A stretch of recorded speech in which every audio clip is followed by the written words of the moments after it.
Desculpe, eu troquei aqui. Não é esse que eu quero. Eu quero 0x. O outro daria certo também, mas o que eu quero mesmo é esse. Então, imagine que f de xy é 0x. Então, no ponto xy, que vetor que eu vou imaginar aplicado? Vou imaginar um vetor que não tem componente x. Interpretação geométrica, física. Como é que é um vetor que não tem componente x? Como é que a gente pode descrever isso em palavras? Ele só tem componente y. Ele é um vetor que está, digamos, na vertical, paralelo ao eixo y. Qual é o tamanho desse vetor? É igual a abscissa, porque só tem a componente x. Então eu olho para o ponto, se eu estiver no ponto 2, 1, que vetor que está aplicado aqui? Está aplicado um vetor vertical de tamanho 2. Se eu estiver no ponto 3, 1, é um vetor vertical de tamanho 3. Se eu estiver no ponto 1, 1, é um vetor vertical de tamanho 1. Se eu estiver no eixo y, em que o x é 0, o vetor é nulo. E se eu estiver do lado x negativo, eu vou ter um vetor para baixo. Então, a representação geométrica que eu quero fazer desse campo vetorial é assim.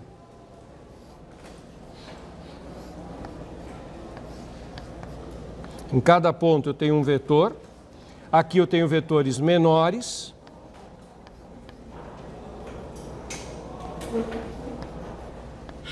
Aqui eu tenho vetores nulos.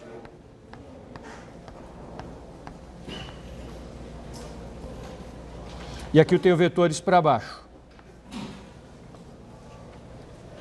Quanto mais eu me afasto do eixo y, maior é o tamanho desses vetores.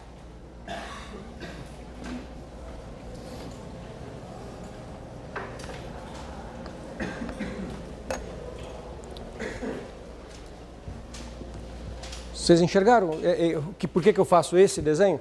Eu estou fazendo no mesmo desenho o domínio e a imagem. O domínio eu enxergo como pontos e a imagem eu enxergo como vetores. E desenho os vetores aplicados nos pontos. Tudo bem? Se isso for um campo de velocidades e eu jogar uma partícula aqui, qual é a trajetória de cada partícula? Que movimento? Imagine que isso é um campo de velocidades e eu jogo uma partícula aqui. Que movimento ela vai fazer?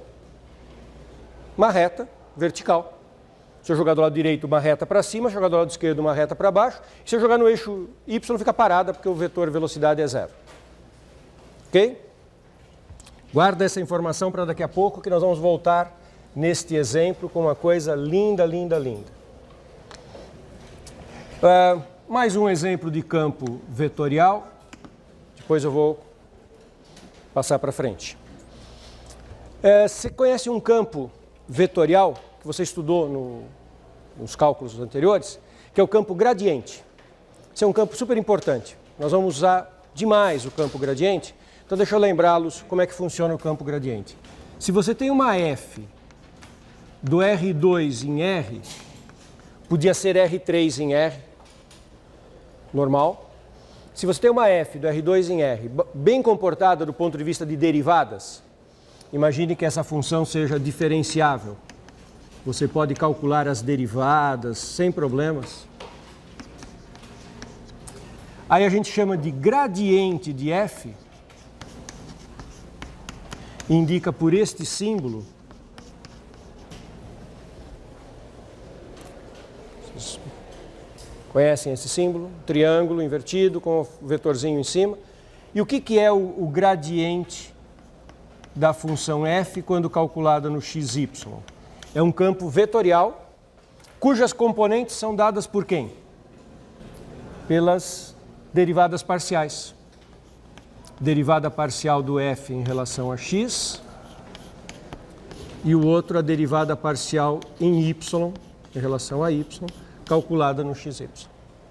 O gradiente, então, se você tem uma função real, eu uso o nome função escalar, a f ela chega em r.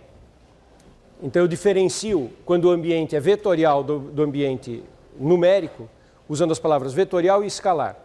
F é uma função escalar, porque a imagem é real. E aí eu chamo de gradiente um campo vetorial, porque a cada par ordenado xy associa um vetor, que é o vetor gradiente. O vetor gradiente tem muitas propriedades importantes. Você lembra de algumas? Perpendicular às curvas de nível. O vetor gradiente tem duas propriedades importantes. Ele é perpendicular às curvas de nível da função. Vocês lembram o que é curva de nível? Curva de nível é a curva onde a função tem um valor constante. E o gradiente é sempre perpendicular à curva de nível. Curva de nível de uma montanha. Pensa numa montanha. O que é a curva de nível da montanha? É uma curva no domínio correspondente a todos os valores em que a montanha tem a mesma altura. No domínio. Isso. A curva de nível funciona assim. Imagine que você tenha uma função de várias variáveis, duas variáveis, como a gente fez no caso do cálculo de integral dupla. Quando você olha o conjunto de pontos em que a função tem a mesma altura, todos esses pontos são pontos associados a um mesmo valor fixo de Z0. Ou seja, isso é a curva de nível Z0. Todos os pontos que têm o mesmo. A gente muitas vezes na linguagem cotidiana chama de curva de nível isso aqui. Mas de verdade a curva de nível é no domínio. A curva de nível é essa curva aqui, no domínio, não no gráfico. E o gradiente de uma função de duas variáveis, ele tem duas componentes. A componente x e y, derivada em x e derivada em y. Ele é um vetor com duas componentes. E ele é perpendicular à curva de nível no R2 aqui. Em cada ponto, o gradiente é perpendicular à curva de nível naquele ponto. Ele está aqui no plano.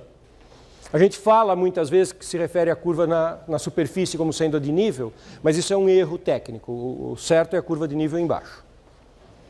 Por exemplo, quando você... Uma coisa interessante do ponto de vista biológico.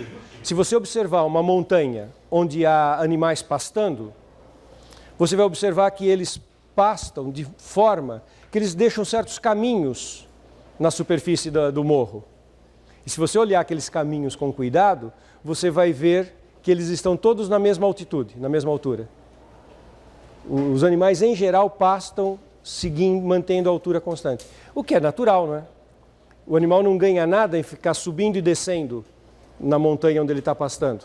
Ele consumiria muita energia realizando trabalho contra o campo gravitacional. Então ele anda no nível para não fazer trabalho contra o campo gravitacional e se alimentar. Tem razões biológicas para isso. Quando a gente observa a marca que os animais fazem quando eles andam em cima de uma montanha, em geral a gente vê coisas que estão na mesma altura.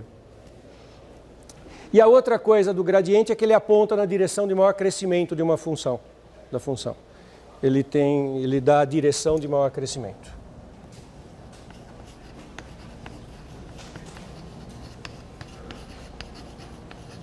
Na verdade, direção de maior variação da função. Também não vou detalhar isso, mas se isso fosse uma superfície de uma montanha e tivesse uma nascente de água aqui, você poderia se perguntar qual o caminho que a água faz. Imagine uma nascente numa superfície de um morro. A água vai para baixo, mas tem várias maneiras, várias direções que ela poderia ir para baixo. Qual é a que ela vai? Ela vai pela direção do gradiente, que é a direção onde a variação é maior. A variação da altitude, da altura é maior. Tudo bem? Continuar fazendo exemplos, mas agora eu vou introduzir um outro conceito. Aqui eu tenho uma função escalar, eu calculo o gradiente e obtenho um campo vetorial. Dado um campo vetorial, eu tenho uma operação que gera um outro campo vetorial super importante, que chama o campo rotacional. Esse nome não deve ser tão estranho para vocês. O rotacional de um campo. Tem uma interpretação física lindíssima. Eu hoje vou mal arranhar essa interpretação física e mais para frente eu voltarei ao rotacional, discutindo realmente o que é o significado físico